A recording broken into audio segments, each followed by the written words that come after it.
बता सकता हूं कि कैसे वो चोर है, कैसे आपका पैसा चुरा के अदानी अंबानी को दे, कैसे लाखों करोड़ उधार लिया है IMF से और दूसरे इंटरनेशनल संस्थानों से आपके नाम पे। ये बताओ आपको बात, 150 लाख करोड़ रुपए बाहर से लेके आए आपके नाम पे और दिया किसे? अदानी अंबानी को। वो आपका पैसा, उससे कौन सा आपका कर्ज माफ नहीं हो सकता? मैं ये जानना चाह रहा हूं। आप जो भी कह रहे हो बिल्कुल कॉन्फिडेंस रखो, मैं उस बात को पूरी तरीके से समर्थन करता हूं। मैंने पूरी स्टडी करके उसका समर्थन कर रहा हूं, वैसे नहीं कर रहा हूं। मैंने कई रातें बैठ के उस पर गहन अध्ययन किया, उसके बाद मैं उसका समर्थन कर रहा हूं। उसमें एक लेश मात्र भी बात ऐसी नहीं है जो सच ना हो, जो हक ना हो, जो संवैधानिक ना हो, जो कानूनी ना हो।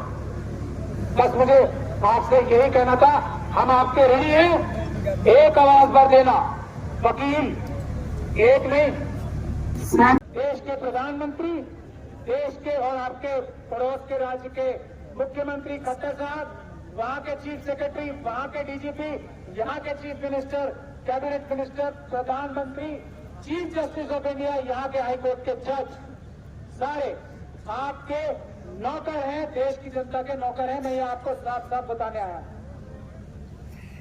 आपके कहने पे सब काम कर सकते हैं। अगर किसी बात से आप मना कर दो तो किसी की कोई औकात, हैसियत नहीं है कि देश की जनता और खास तौर पे देश की जनता में भी सबसे महत्वपूर्ण किसानों की बात टाल कर कोई भी काम मुक्त कर दे तो संविधान के विरुद्ध होता है, देश के सिस्टम के विरुद्ध होता है, देश के कानून के विरुद्ध होता है। तो ये कॉन्फिडेंस आप अपने अंदर रखो। जो आप बोल रहे हो वही कानून है, ये भारत का संविधान कहता है। जो आप बोल रहे हो वही सही है। और आप लोगों ने इतनी बड़ी जो आपके ऊपर कॉन्स्टिट्यूशन ने, संविधान ने जो एक आप लोगों के ऊपर कॉन्फिडेंस रखा है, मुझे खुशी है। मैंने आपके सारे पॉइंट स्टडी किए हैं। एक एक पॉइंट ऐसा है जो भारत देश को बचाएगा, एक एक पॉइंट ऐसा है जो देश के हर एक नागरिक को बचाएगा, मां सिवाय उन चोरों के, अडानी अंबानी और उन जैसे 20 लोगों को जो देश के सारी संपदा छीन कर अपने पास रखे हुए। ये कर्जा माफी की बात करते हैं। मोदी जी का चाय बेच के जो पैसे इकट्ठे किए थे उसमें से कर्जा माफी करने के लिए बात करो। आप ही लोगों का तो पैसा है भाई, देश की जनता का पैसा है ना। वो कह रहे किसानों के कर्जे माफ करो, अडानी अंबानी के नहीं। जो उन्होंने पैसे चुराए हैं आपके साथ साजिश करके वो वापस लेके किसानों के कर्जे माफ कर दो। आपकी हैसियत और औकात क्या है? मैं कानूनी बात बता रहा हूँ, मैं अपने कोई इमोशनल भाषण नहीं दे रहा हूँ। मैं आपको एक कानूनी बात बता रहा हूँ। उनसे लो और आपको तो पैसे की कमी बता रहे हैं, ये आप लोगों को बताएंगे। वो तो नौकर हैं आपके। ये कानूनी बात है, इसको आप समझें। और आपने ट्राइबल्स की आवाज उठाई, आपने हर एक देश के नागरिक की आवाज उठाई, इसलिए मैं आपको सैल्यूट करता हूं, आपको सलाम करता हूं कि आपने इतनी विद्वता से, इतनी इंटेलिजेंस से, इतनी होशियारी से अपने सारे पॉइंट रखे कि पूरा देश आज आपके साथ खड़ा है। और ये जो आपके ऊपर गोलियां चला रहे हैं, ये आतंकवाद का अपराध आप लोगों के खिलाफ कर रहे हैं, मैं ये भी बता रहा हूं। और मैं ये आतंकवाद के केसों में माहिर माना जाता हूं, इंडिया का सबसे अच्छे वकीलों में से एक माना जाता हूं। मैं पूरी जिम्मेदारी के साथ बोल रहा हूं। हरियाणा सरकार नहीं, हरियाणा सरकार की मुख्यमंत्री की पद पे बैठे हुए खट्टर साहब ने ये जो आपके ऊपर गोलियां चलवाई, वहां के डायरेक्टर जनरल ऑफ पुलिस और अमित शाह साहब जो वहां बैठ के मॉनिटर कर रहे हैं, उन्होंने ये आतंकवादी अपराध किया है, आतंकवादी घटना की है आप लोगों के साथ। उसकी 2 वजह है, ये बातें आपको पता होनी चाहिए, इसलिए मैं बता रहा हूं। पहली चीज, संविधान और कानून के बाहर जाके कोई भी पुलिस का अधिकारी, कोई भी सरकारी अधिकारी, कोई भी जज, कोई भी प्रधानमंत्री, चीफ मिनिस्टर कोई भी काम करता है तो वो अपराध होता है। आपके ऊपर गोलियां चलाना, आप पीसफुली जा रहे हो। हरियाणा में तो आपका कोई रुकने का कोई मकसद भी नहीं है, आपने प्रपोज भी नहीं किया, दिल्ली जा रहे हो। ये हरियाणा सरकार बीच में कौन है? पंजाब में से इतनी दूरी तय करके आप लोग आए हो पीसफुल तरीके से, तो ये तो पूरी दुनिया को बात पता लग गई कि आप पीसफुल नागरिक हो, आप कोई अपराध करने की क्षमता ही नहीं रखते। मैं तो ये बात कर रहा हूं, आपके पास अपराध करने की कोई क्षमता ही नहीं।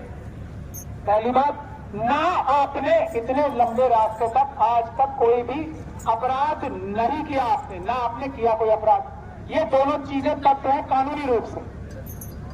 तो ऐसे लोगों को अगर कोई रोकता है तो वो अपराध करो। आर्टिकल 19 है भारत के संविधान में, जो आप लोगों को इसकी हक नहीं देता, आपकी जिम्मेदारी लगाता है कि आप देश की रक्षा में सच बोलो और देश की जनता की लड़ाई लड़ो। मैं आपकी इस लड़ाई को आपकी लड़ाई मान ही नहीं रहा हूं। आप देश की जनता की लड़ाई लड़ रहे हो, ये आपकी जिम्मेदारी भारत के संविधान में लड़ाई है। आप उसकी 51A जो आर्टिकल है संविधान में, उसकी जिम्मेदारी पूरी करने निकले हो। जो आपको रोकते हैं वो अपराध करते हैं, और ये आतंकवादी अपराध क्यों है मैं ये बताता हूं। पहले चीज जो है, ये एक्सपायर्ड और ये अनऑथराइज, ये साउंड जो चला रहे हैं ना, ये अनऑथराइज है। ये इस्तेमाल नहीं करने की कोई कानूनी प्रावधान देश की अदालत ने या देश के पार्लियामेंट ने बनाया ही नहीं। ये एक्सपायर्ड जो बम चलाए गए आपके ऊपर, आंसू गैस के गोले, और ये दोनों चीजें गैर कानूनी है, क्योंकि ये चोरी के काम होंगे। ये आप समझ लीजिए बात। पुलिस कोई अगर लीगल काम कर रही है तो वो आर्मरी में से जो उनका मालखाना होता है ना, वहां से लेके आते हैं एक एक बुलेट का, एक एक आंसू गैस के गोले का हिसाब होता है। ये एक्सपायर्ड इसलिए चला रहे हैं क्योंकि ये अपराध कर रहे हैं, वहां पे इसका कोई हिसाब किताब नहीं होगा। हिसाब किताब नहीं होगा तो ये कानूनी काम नहीं है, ये अपराध है। और क्योंकि ये एक्सप्लोजिव इस्तेमाल कर रहे हैं, इसलिए ये आतंकवादी घटना ये खट्टर सरकार ने कराई है, खट्टर जी ने आपके खिलाफ कराई है, अमित शाह जी ने आपके खिलाफ कराई है। ये दूसरी बात आप समझ लो। तीसरी बात, ये आतंकवादी घटना क्यों है? क्योंकि हरियाणा पुलिस का अधिकार बॉर्डर के उस पार, जो भी कार्रवाई बॉर्डर के इस पार हुई है वो भी अपराध है, आतंकवादी घटना। अब इसका निवारण क्या? पंजाब की सरकार को ये एफआईआर खट्टर साहब के खिलाफ, उनके डीजीपी के खिलाफ और पुलिस के उच्च अधिकारियों के खिलाफ करनी चाहिए थी, क्योंकि ये अपराध पंजाब की धरती पे हुआ नहीं की।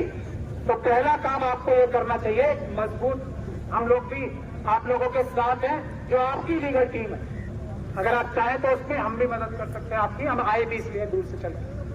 तो आप एक एफआईआर दर्ज कराओ, ये सभी चीजें लिख के, और वो यूएपीए की धाराओं के तहत एफआईआर दर्ज होनी चाहिए इन सभी अधिकारियों के खिलाफ, चीफ मिनिस्टर साहब के खिलाफ, अमित शाह साहब के खिलाफ, यहाँ के डीजीपी हरियाणा के खिलाफ, और वहां के मंत्री जो होम मिनिस्टर है उनके खिलाफ, और पुलिस के उच्च अधिकारी जिन्होंने ये ऑर्डर दिया, इनके खिलाफ आतंकवाद की यूएपीए की धाराओं में आपको एफआईआर कराना। दूसरा काम, अगर वो नहीं करते तो आपको अदालत का सहारा लेना चाहिए, और ये अदालत आपकी, मुझे पूरा भरोसा है, पंजाब की अदालतें ये एफआईआर हरियाणा के मुख्यमंत्री और दूसरे अधिकारियों के खिलाफ एफआईआर पंजाब में होगी ही होगी। एक कानून में से निकलने का कोई रास्ता नहीं। तीसरी बात,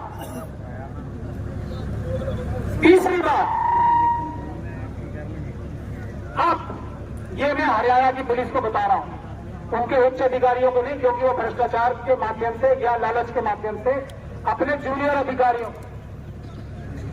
ये गैर कानूनी अपराध करने के आदेश दे रहा है।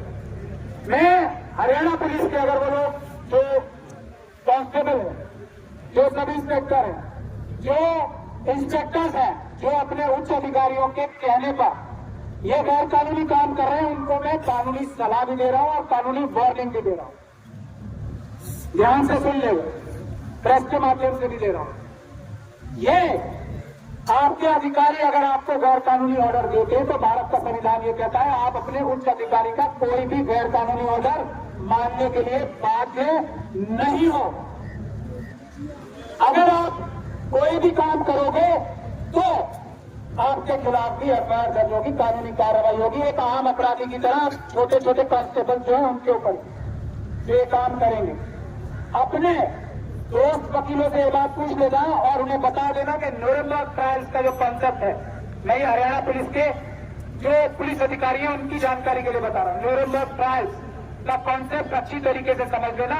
अगर सुपीरियर उच्च अधिकारी अपने छोटे अधिकारी को कोई गैर कानूनी काम करने का आदेश देते तो वो मानने के लिए बाध्य नहीं है। अगर मानेगा तो वो अपराध करेगा, उसको कानून सजा देगा। ये भी बात मैं बताने आया हूं उन लोगों को कि ध्यान रखें, और हम लोग इस काम को करने वाले हैं तो बहुत ही समझदारी से अपने वकीलों से बात करके तब कोई कार्रवाई करें। मैं ये कानूनी सलाह और कानूनी जो हमारी जिम्मेदारी है आपके प्रति निभाने यहाँ पे आया हूं, और ये बताने आया हूं कि सुप्रीम कोर्ट के जो हमारे प्रेसिडेंट हैं बार एसोसिएशन के, उन लोगों ने, उनमें से प्रेसिडेंट ने हमारे ये हिमाकत गलती की थी कि हम लोगों के खिलाफ एक चीफ जस्टिस को चिट्ठी लिखी। हम लोगों ने, सुप्रीम कोर्ट के वकीलों ने 1 घंटा नहीं लगाया, सैकड़ों वकीलों ने उनके खिलाफ चिट्ठी लिखी और ये कहा कि हम आपको इस पद से हटा देंगे, और उसके लिए हम रेजोल्यूशन ला रहे हैं उन प्रेसिडेंट को हटाने के लिए, क्योंकि उन्होंने जुर्रत और मजाल की हमारे देश के अन्नदाता किसानों के खिलाफ एक चिट्ठी लिखने की। और ऐसी सजा हम हर एक व्यक्ति को दिलवाएंगे जो किसानों के खिलाफ एक शब्द भी बोलता है।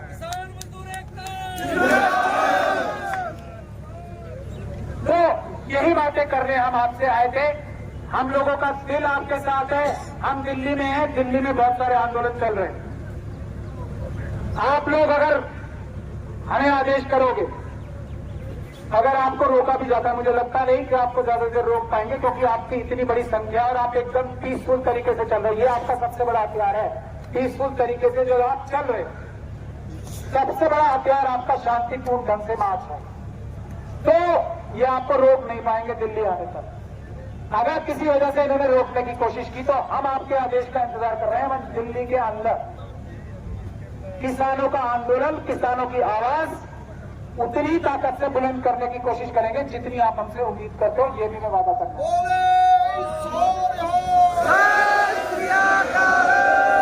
बस यही चंद निवेदन मैं आपसे करने आया था। हम आपके साथ हैं, वकीलों की जिम्मेदारी है ये। हम भी आपका उगाया हुई अन्न खाते हैं। पूरे देश का वकील आपके साथ है, पूरे देश का एक एक नागरिक आपके साथ है, मां सिवाय उन चोरों और गद्दारों के जो अमित शाह और मोदी जी के दलाल हैं, अडानी, अंबानी और उनके गुजरात के कुछ मुट्ठीभर बिजनेसमैन। तो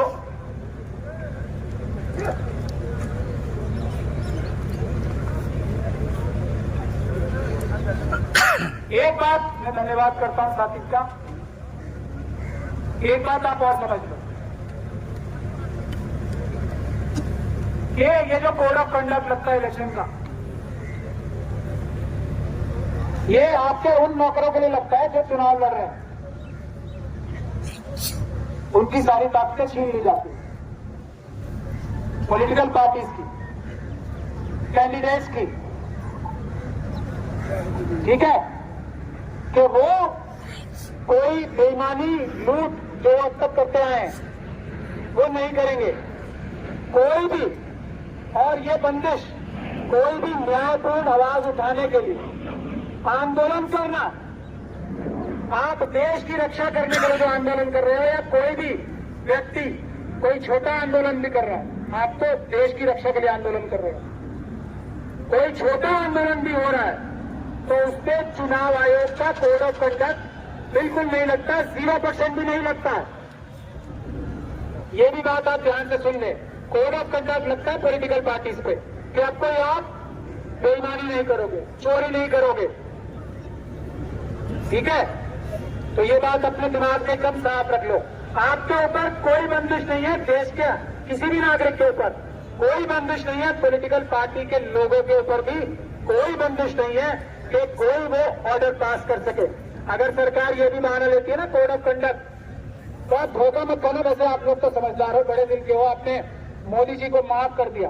धोखा पहले भी नहीं खाया था, मुझे पता है आपने धोखा नहीं खाया था।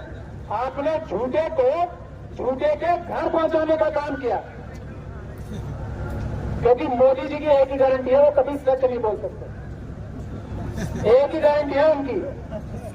वो व्यक्ति ऐसे हैं जो इतने बड़े देश के इतने बड़े पद पर भी बैठकर क्या कह रहे हैं, देशभक्ति के एक एग्जाम्पल में देना बहुत जरूरी समझता हूं। क्या गारंटी दे रहे हैं वो? अगले 5 साल तक 80 करोड़ लोगों को मैं गरीब बना के रखूंगा, ये गारंटी दे रहे हैं। आप देखिए किस तरह के बेशर्म आदमी है वो, यही गारंटी दे रहे हैं ना,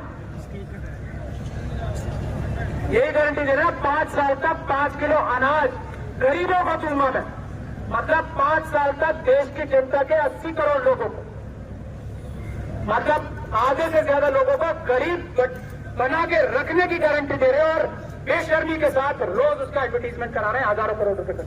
इस कदर बेशर्म व्यक्ति है। तो आप लोगों ने चोर को चोर के घर पहुंचाने का काम किया। आपकी मांग मानना हर एक पार्टी की जिम्मेदारी। अगर आप की मांग नहीं मानता कोई तो वो अपराध है। कोई बहाना, कोई कानूनी अड़चन आपके आंदोलन में नहीं है। यह आंदोलन देश को बचाएगा। आप किसी भी हालत में इस आंदोलन को खत्म मत होने देना। किसी भी हालत में हम इस आंदोलन के साथ हैं।